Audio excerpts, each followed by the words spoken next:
Yo, once again mga ka-fitness, nagbabalik tayo at bumabalik na nga paunti-unti yung ating lakas galing sakit mga ka-fitness. And ngayon mga ka-fitness, shoulder workout yung ating i-workout today. As you can see, yan yung ating Finiflex ngayon.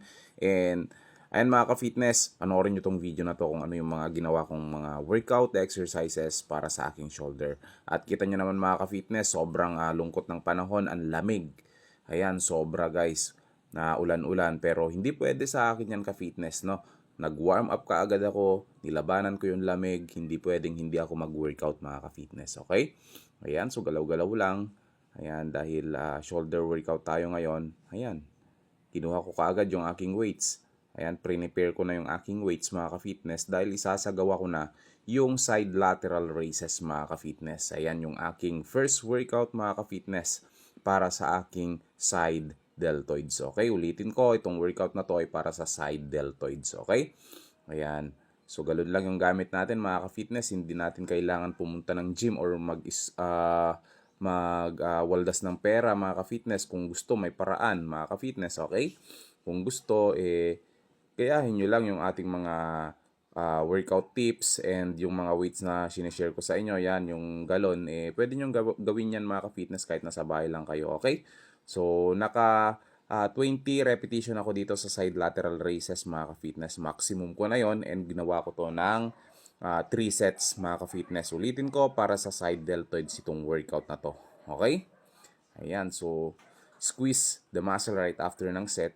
Makakatulong yan para mas lalong gumanda yung sinisiran yung mga muscle, okay? So nagpalit na nga rin pala ako dito dahil nararamdaman kong umiinit na yung katawan ko at naiinitan na ako mga ka-fitness. Nagsando na ako dito mga ka-fitness, okay?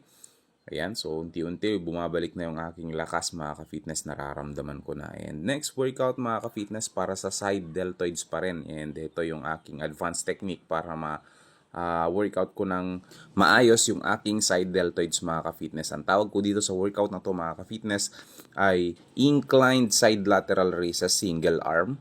Ayan yung tawag ko dito sa workout na to mga ka-fitness and para pa rin ito sa ating side deltoids. Okay?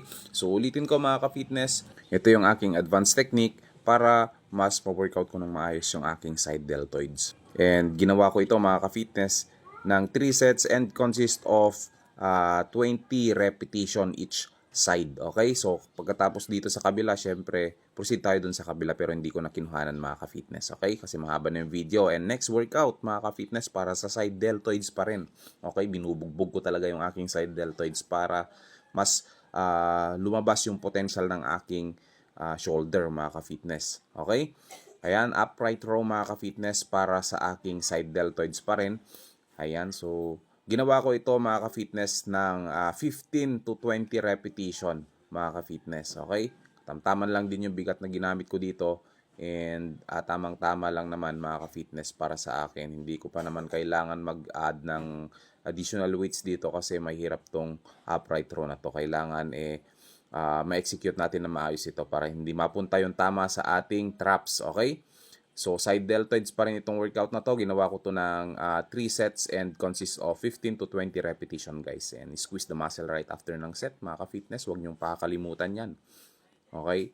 And next, mga ka-fitness, ayan yung next workout natin is seated shoulder press for front deltoids naman, mga ka-fitness. Ayan. So, ganyan ko lang siya pine-perform. Dahan-dahan lang din yung execution, yung movement, mga ka-fitness. Makakatulong yan para mas magawa natin or magawa nating mas advanced or mas progressive overload. Yan yung paraan ko, isang paraan ko. Yung kinokontrol ko talaga yung movement para sa ganun nagagawa kong mas advanced yung workout mga ka-fitness. Okay? Kahit na sobrang or katamtaman lang yung bigat mga ka-fitness. Okay? So, ginawa ko dito sa workout na to ay 3 sets and consist of 15 repetition, guys. Okay? Goods na ako doon. And syempre, tignan nyo naman yung facial expression natin dito na hihirapan na ako dyan mga ka-fitness. Okay? Yun no, guys. Ayan. So, next exercise naman mga ka-fitness. Okay? Iisa-isahin natin yan para sa ganun masundan ninyo. Ito naman guys, para naman sa ating rear deltoids mga ka-fitness, ito yung ginagawa ko madalas mga ka-fitness. Okay? barbell row or rear delt row mga ka-fitness para sa ating rear deltoids. Okay? So, kung papansin nyo mga ka-fitness, yung aking gripping dyan ay wide yung distance ng aking gripping dito para ma-hit natin yung ating rear deltoids. Okay? Ayan. So, ginawa ko to ng 3 sets and consist of 15 repetition guys. Goods na yun para ma-workout ko yung aking rear deltoids. Okay? Ayan. So, sobrang basic lang mga ka-fitness at dyan nagtatapos yung ating workout mga ka-fitness. And I hope nagustuhan nyo mga ka-fitness and nasundan nyo. Okay? So, ano pang hinihintay nyo mga ka-fitness? Mag-workout na kayo. 2025 na naman. Mag-workout na tayo guys.